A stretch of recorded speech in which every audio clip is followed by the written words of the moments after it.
Pernah kepikiran gak sih gimana konsep filsafat yang kedengarannya abstrak banget ternyata ngebentuk semua hal di sekitar kita, mulai dari cara kita nyetir sampai cara sebuah negara dijalankan.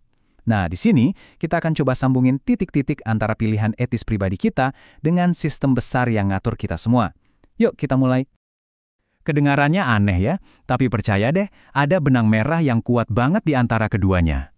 Semuanya itu berakar pada satu hal, nilai-nilai yang kita pegang, pilihan-pilihan yang kita buat, dan pada akhirnya, sistem yang kita bangun dari situ. Buat ngertiin ini semua, kita harus mundur sedikit, lihat ke akarnya. Jadi, sebelum kita ngomongin soal etika, kita perlu paham dulu gimana cara kita berpikir. Dan ini membawa kita ke fondasi dari semua pengetahuan, filsafat ilmu. Gampangnya gini deh, ontologi itu nanya soal hakikat. Apa sih pendidikan itu? Terus, epistemologi nanya, gimana cara kita ngejalaninnya? Nah, yang paling penting buat kita hari ini adalah aksiologi, yang nanya, apa nilainya? Disinilah etika tinggal.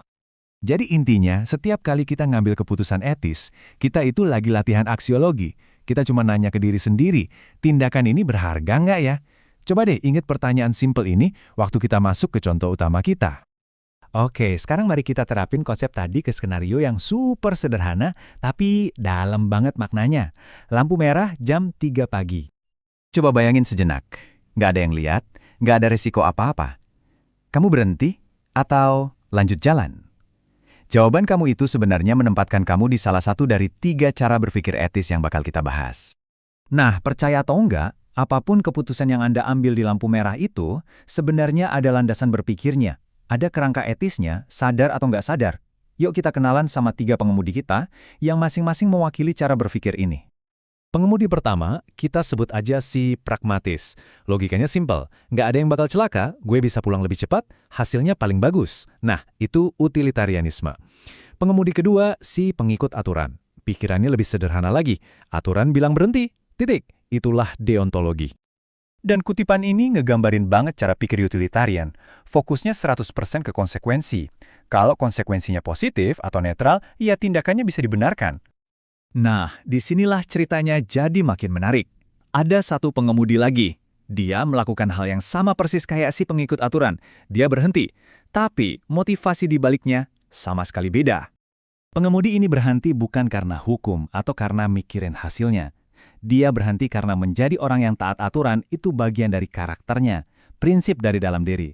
Pertanyaannya bukan apa aturannya, tapi orang yang baik, yang sabar, yang taat hukum bakal ngapain di situasi ini. Inilah etika kebajikan. Oke, kita rekap sedikit ya. Utilitarianisme itu nanya apa hasil terbaik, fokusnya ke konsekuensi. Deontologi nanya aturannya gimana, fokusnya ke kewajiban. Dan etika kebajikan nanya orang baik bakal ngapain, fokusnya ke karakter.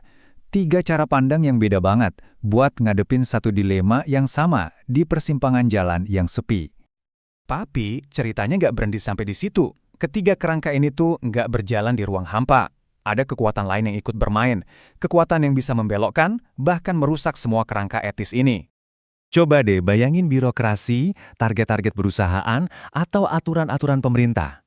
Struktur kekuasaan ini bisa maksa kita masuk ke dalam kotak-kotak tertentu.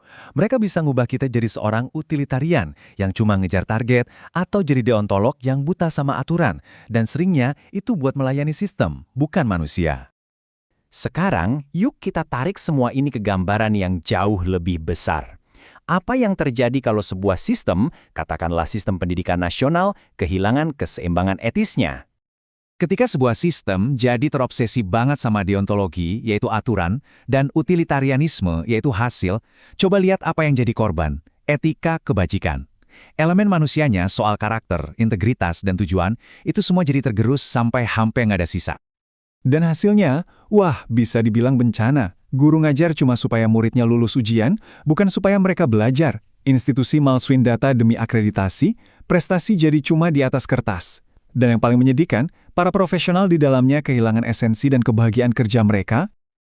Tapi ketidakseimbangan ini lebih dari sekedar hasil yang jelek. Ini merusak jantung dari sistem itu sendiri. Sistem itu kehilangan mengapanya. Dia kehilangan apa yang disebut hakikat. Hakikat itu ya kayak jiwanya sesuatu, alasan mengapa dibalik apa. Hakikat seorang guru itu ya mendidik, hakikat seorang dokter itu menyembuhkan. Ketika sistem cuma menghargai aturan dan hasil, hakikat itu terkikis. Kita jadi jago banget soal apa dan bagaimana, tapi benar-benar lupa soal mengapa.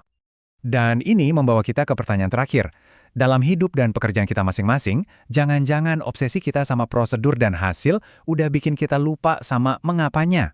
Dari ruang kelas sampai ruang rapat, mungkin udah saatnya kita semua berhenti sejenak di lampu merah metaforis kita dan nanya, sebetulnya apa sih hakikat dari semua ini?